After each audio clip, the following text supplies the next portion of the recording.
दोस्तों, ब्यूटीफुल हिंदी कहानी में आपका स्वागत है। आज की कहानी है मैं अपवित्र हो गई। इस कहानी के सभी पात्र और घटनाएं काल्पनिक हैं। अजीत दिखने में तो नहीं पर पढ़ने में बहुत अच्छा था और लखनऊ में रहकर इंजीनियरिंग की पढ़ाई कर रहा था। अजीत के पिता अकेले गांव में रहकर खेती किसानी का काम करते। अजीत की माँ बचपन में ही गुजर चुकी थी। अजीत के पिता ने ही अजीत को पाल पोस कर बड़ा किया था। अजीत को जब भी छुट्टी मिलती वो गांव में जाकर अपने पिता का हाथ बटाता। अजीत के पिता कमलकांत जी को अपने बेटे अजीत पर फक्र था कि मेरा बेटा एक न एक दिन बड़ा आदमी बनेगा, और उनका ये सपना सच भी हुआ।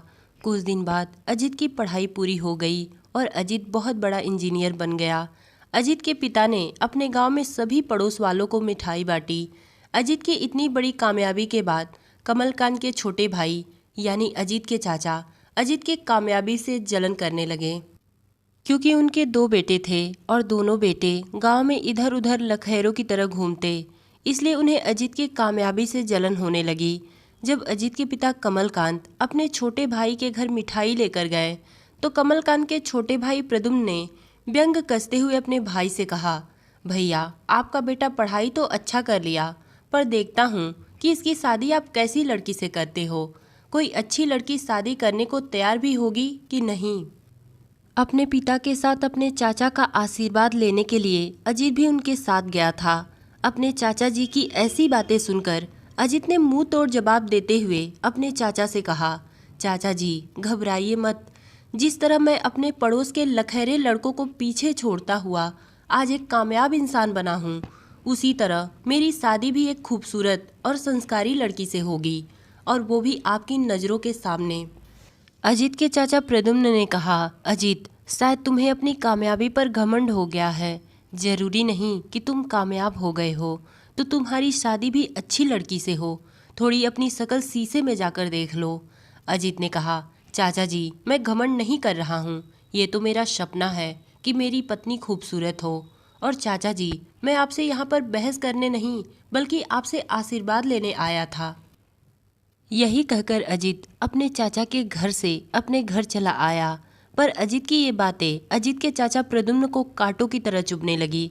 वो मन ही मन सोचने लगे कि ये दो कौड़ी का लड़का आज बड़ी बड़ी बातें कर रहा है। प्रद्युम्न के दोनों बेटे भी उस वक्त वहीं पर मौजूद थे। वो दोनों भी अजीत की ऐसी बातें सुनकर अंदर ही अंदर सुलग गए। अजीत ने जैसा सोचा था उसके साथ वैसा ही हुआ। कुछ दिन बाद अजीत की शादी भी तय हो गई। अजीत दिखने में तो खूबसूरत नहीं था, पर कहते हैं ना कि जो इंसान कामयाब होता है उसके पीछे पूरी दुनिया होती है।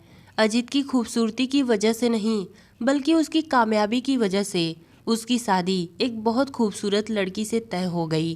कुछ दिन बाद अजीत की शादी पूजा नाम की एक लड़की से बड़े धूमधाम से हुई। पूजा अजीत के घर दुल्हन बनकर आई।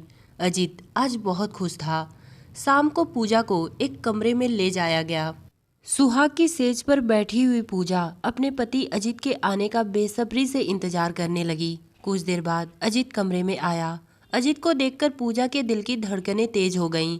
अजीत ने पूजा का घूंघट उठाया तो उसे देखता ही रह गया और बोला, पूजा मैं तो ज़्यादा खूबसूरत नहीं हूँ, पर तुम मेरी ज़िंदगी में आकर मेरा दामन खुशियों से भर दी। मेरी यही ख्वाहिश थी कि मैं तो खूबसूरत नहीं हूँ पर मेरी पत्नी बहुत खूबसूरत हो। पूजा, जब भी मैं किसी खूबसूरत लड़की को देखता तो लोग मुझे ताने कसते कि अपना मुंह जाकर शीशे में देख, पर तुम्हारे मेरे ज़िंदगी में आने से उन सभी लोगों को जवाब मिल जाएगा। पूजा खूबसूरत होने के साथ साथ एक संस्कारी लड़की थी।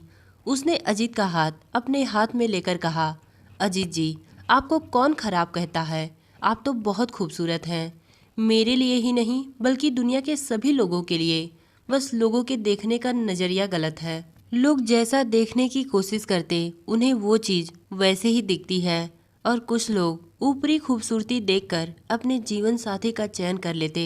पर मेरे नज़र में तो हर लड़के और लड़की को अपने जीवन साथी का चुनाव करते वक्त तन की सुंदरता नहीं बल्कि मन की सुंदरता देखकर करनी चाहिए, क्योंकि ऊपरी सुंदरता तो क्षण भर के लिए होती है, पर जो इंसान मन से सुंदर होता वही इंसान एक सच्चा जीवन साथी बनने के लायक होता। और अजीत जी आप दुनिया के सबसे अच्छे और खूबसूरत इंसान हैं, और आज आप मुझसे और मैं आपसे एक वादा करते हैं कि चाहे कितनी भी मुश्किल हम दोनों की ज़िंदगी में क्यों ना आ जाए, हम दोनों एक दूसरे का साथ कभी नहीं छोड़ेंगे। पूजा के मुंह से इतनी अच्छी और सच्ची बातें सुनकर अजित की आंखों से खुशी के आंसू छलकने लगे। अजित ने पूजा से कहा, पूजा, मैं तुम्हें पाकर धन्य हो गया। यही कहकर अजित और पूजा एक दूजे में खो गए। अगली सुबह अजित जब सोकर उठा तो उसे किचन से खाने की अच्छी अच्छी खुशबू आ रही थी। अजित सोकर उठते ही तुरंत किचन की तरफ गया तो देखा पूजा किचन में खाना बना रही थी। अजित ने पूजा से कहा, पूजा, तुम खाना क्यों बना रही हो? अभी मैं उठता तो बनाता। पूजा ने कहा, नहीं अजित जी, अब मैं घर में आ गई हूँ तो आपको और पापा जी को खाना बनाने की ज़रूरत नहीं, मैं बना लूँगी। अजीत ने कहा, हाँ पूजा, तुम्हारी बात भी सही है, पर कुछ रस्मों रिवाज भी होते हैं। पूजा ने कहा, अजीत जी, रस्मों रिवाज वहाँ पर देखे जाते जहाँ पर कोई हो, और यहाँ पर आप और पापा जी दोनों मिलकर मुझे खाना बनाकर खिलाएं, ये मुझसे देखा नहीं जाता, इसलिए मैंने बना दिया। अजीत ने कहा, पूजा, जिस तरह तुम हम लोगों का ख्याल कर रही हो, मैं भी पूरी कोशिश करूँगा कि तुम्हारे भी हर शौक पूरे कर सकूँ। अभी अजित और पूजा दोनों में यही बातें हो रही थी, तभी अजित के पिता कमलकांत वहां पर आ गए और उनके हाथों में कुछ था। अजित ने अपने पिताजी से कहा, पापा, आपके हाथ में क्या है? कमलकांत ने कहा, बेटा, भले ही इस घर में कोई औरत नहीं है कि तुम दोनों की खुशियों का ख्याल कर सके, और बचपन से मुझे तुम्हारी आदतें पता है कि तुम कितने संकोची हो, इसलिए मैं तुम दोनों की खुशियों का ख्याल करते हुए तुम दोनों के लिए हनीमून टिकट लाया हूँ। इतना बड़ा सरप्राइज देखकर अजित ने अपने पापा से कहा, पापा, आप हमारे बारे में इतना सोचेंगे, मैंने तो कभी सपने में भी नहीं सोचा था। कमलकांत ने कहा, क्यों बेटा, मैं नहीं सोचूंगा तो कौन सोचेगा? लोग अपने बच्चों के लिए क्या क्या कर जाते हैं। अच्छा ठीक है, ये सारी बातें छोड़ो और अपने पैकिंग की तैयारी करो कि तुम दोनों को क्या क्या ले जाना है। अगले हफ्ते की टिकट है। कमलकांत भले ही किसान थे, पर वो बहुत ही शौकीन किस्म के आदमी थे। जिस तरह अजित अपने पिता का ख्याल करता, उसी तरह कमलकांत भी अपने बेटे अजित की खुशियों का ख्याल करने में पीछे नहीं हटते। नई नवेली दुल्हन पूजा के आ जाने के बाद कमलकांत ने अपने घर में सत्यनारायण भगवान की पूजा रखी। उस पूजा में सभी आस पड़ोस के लोग आए थे। कमलकांत ने सभी लोगों को ये बात बता दी कि मेरा बेटा अगले हफ्ते बहू को लेकर घूमने जाएगा। कमलकांत के इस बात पर पड़ोस के सभी लोगों ने कमलकांत और उनके छोटे से हंसते खेलते परिवार की बहुत तारीफ की, पर पड़ोस वालों को कमलकांत का हंसता खेलता परिवार चुभने लगा। सभी पड़ोस वाले अंदर ही अंदर जलन करने लगे और मन में सोचने लगे कि ये किसान का बेटा इतना आगे निकल जाएगा और इसकी शादी भी इतनी अच्छी लड़की से हो जाएगी, किसी ने सोचा नहीं था। पर वो लोग चाह कर भी कुछ कर नहीं पा रहे थे। अगले हफ्ते अजीत और पूजा दोनों को हनीमून पर जाना था, इसलिए वो दोनों अपनी पैकिंग में जुट गए। पूजा भी अपने पति अजीत और अपने ससुर कमलकांत को पाकर बहुत खुश थी। अगले हफ्ते पूजा और अजीत दोनों हनीमून के लिए निकल गए, पर रास्ते में ही कुछ गुंडों ने अजीत को बुरी तरह से घायल कर पूजा को अगवा कर लिया। जिन लोगों ने पूजा को किडनैप किया, वो लोग वहीं पर पूजा को बेहोश कर दिए थे। पूजा को जब होश आया तो वो अपने आप को एक बंद कमरे में पाई, जहाँ पर चारों तरफ अंधेरा था। होश में आते ही पूजा चीखने चिल्लाने लगी, पर किसी ने उसकी आवाज़ नहीं सुनी। कुछ देर बाद पूजा के कमरे में एक नकाब पहना हुआ आदमी आया। पूजा उस आदमी को देखते ही रो रो कर पूछने लगी, आखिर तुम हो कौन और मुझे यहाँ पर क्यों लाए? उस आदमी ने पूजा का ना हाँ में जवाब दिया और ना ही ना में। वो सीधे पूजा के साथ जोर जबरदस्ती करने लगा। पूजा चीखती रही, चिल्लाती रही, पर उसका सुनने वाला कोई नहीं था। पूजा के साथ जब वो नकाबपोश आदमी गलत कर रहा था तो पूजा के सामने सिर्फ अपने पति अजित का चेहरा बार बार आ रहा था और वो मन ही मन सोचकर तड़प रही थी कि ये मेरे साथ हो क्या रहा है। मैंने और अजित ने अपनी नई जिंदगी की शुरुआत के लिए कितने सपने देखे थे। इस हादसे के बाद पता नहीं मैं अजित से मिल भी पाऊंगी कि नहीं, और अगर मिल भी गई तो क्या अजित मुझे अपनाएंगे? कुछ देर बाद वो नकाबपोश आदमी वहाँ से चला गया। इधर अजित को जब होश आया तो वो अपने आप को एक सुनसान सड़क पर पाया। होश में आते ही किसी तरह अजित ने अपने आप को संभाला और तुरंत पुलिस के पास गया। उसके और पूजा के साथ जो हादसा हुआ था उसकी रिपोर्ट वो पुलिस में दर्ज करवाया। पुलिस ने अजित को समझाते हुए कहा, अभी आप घर जाइए क्योंकि आपकी हालत ठीक नहीं है। हम आपकी पत्नी को जल्द से जल्द ढूंढने की कोशिश करेंगे। अजित ने कहा, नहीं सर, मैं घर नहीं जाऊंगा। जब तक मैं अपनी पत्नी को ढूंढ नहीं लूँगा मुझे चैन नहीं मिलेगा। पुलिस अपना काम कर रही थी और अजित भी हार मानने वालों में से नहीं था। वो भी अपना जी जान लगाकर पूजा को ढूंढने लगा। तभी अजित को एक बुढ़ा आदमी दिखा। अजित उस आदमी को पूजा का फोटो दिखाया और पूछा कि क्या इस लड़की को आप कहीं देखे हैं। वो बुढ़ा पूजा का फोटो देखा और देखते ही कहने लगा, अरे ये लड़की तो मेरे घर के बगल में अभी कुछ दिन पहले ही लाई गई है। पर ये लड़की तो बेहोश थी और जब मैंने इस लड़की के बारे में पूछा कि इसे क्या हुआ है, इसे तुम लोग गोद में उठाकर क्यों ले जा रहे हो, तो जो लोग इस लड़की को ले जा रहे थे उन लोगों ने कहा कि अरे बाबा, इसकी तबीयत खराब है, ये कोमा में चली गई है, इसीलिए ऐसी है।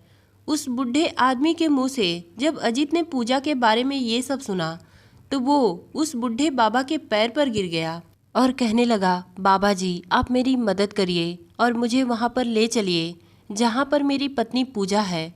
ये मेरी पत्नी है, उसे ना तो कोई बीमारी है और ना ही वो कोमा में है। उसे कुछ गुंडे पकड़ कर ले गए हैं। उस बूढ़े आदमी ने अजित की मदद की और अजित वहाँ पर पहुँच गया जहाँ पर पूजा थी। अजित ने पुलिस को भी फ़ोन करके बुला लिया था। जिन्होंने पूजा को अगवा किया था वो लोग पकड़े गए। पर दुख की बात ये थी कि वो लोग कोई गुंडे नहीं थे। वो लोग अजित के पड़ोस में रहने वाले अजित के सगे चाचा के बेटे थे। वही चाचा जो अजित और उसके पिता दोनों से बहुत नफरत करते और पूजा के आ जाने के बाद उनकी नफरत दुगनी हो गई थी।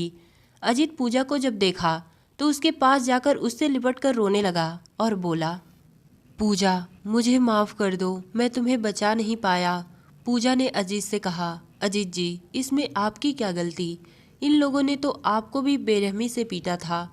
अजीत ने कहा, जाने दो पूजा, अब जल्दी से अपने घर चलो और अब हम गांव में एक पल भी नहीं रहेंगे। मैं पापा और तुम्हें दोनों को लेकर शहर चला जाऊंगा। पूजा ने रोते हुए कहा, पर अजीत जी अब मैं आपके लायक नहीं बची, इन लोगों ने मुझे गंदा कर दिया है।